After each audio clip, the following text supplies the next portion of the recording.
Master of Puppets came out March of 86. The band's last with Cliff Burton. James Hetfield says in your book the band was peaking by this time. Battery, the title Mm. track, The Thing That Should Not Be, Welcome Home Sanitarium, Disposable Heroes, Leper Messiah, the instrumental, Orion, and Damage Inc. 8 tracks. Cliff said the title track was his favorite from the album and the best the band did up until that point. And there's an interesting observation from you in this book. And you write about Cliff playing unselfishly in the midsection of this song. We were just talking about this, team player. Can you expand on that and his overall approach to playing within the band structure? Right. So either he had gained a bit of experience and maturity by this point, or someone had had a word with him about not overplaying, because he does play more supportively on this record. But at the same time, he's also given more solo space than any other previous Metallica album. So just to run through them, the parts where Cliff is most audible because he's doing solo stuff is most first of all in the song Orion, where he does the intro. He does a little bass break in the middle, which is barely audible, but it's beautiful. And then he does a solo at the end, a giant distorted solo, which was a guitar solo originally that Kirk was going to play, but for some reason Kirk wasn't in the studio that day, so Cliff played it on bass, right? And that was a little nugget that I didn't know about before I did this book, although apparently that's kind of known. And then of course he does the intro to Damage Incorporated, which is amazing to me.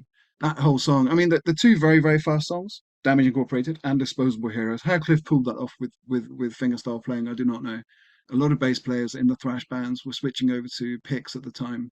This no one who's not a bass player will care about this, but you know, Tom Araya of Slayer told me that he started using a pick for Rain Blood. David Ellefson of Megadeth was obviously a pick player. Even Frank Bello of Anthrax, famously a fingerstyle player, used a pick for one or two of their faster songs. So he has his solo spots. He is mixed fairly low, but he's also playing fairly sportively. Now, the specific point I made about Master of Puppets and the midsection of that song is that that's the dual harmony solo between James and Kirk, the famous one. And if Cliff were to overplay at that point, it would mess things up and get in the way of what is a really beautiful melody and a beautiful harmony. So you can hear him throwing in the odd little interesting sort of little fill, but it's tasteful and it serves the song. So all those years I edited Bass Player magazine, and you know, bass players told me about their approach. Serving the song was the phrase that I was always hearing. Playing what you need, playing what the song needs, not what you feel you need to say to show everybody how good you are. And I think Cliff was at that point now. He'd matured as a bass player. He had his solo spots, but those solo parts are not frivolously extravagant, right? They're complex and they're technically challenging, but there's no unnecessary showing off. So he had become a bass player for the ages by this point, and yet he was in this thrash metal world, which blows my mind because it's not traditionally the home of virtuoso bass players, the ones we just mentioned aside.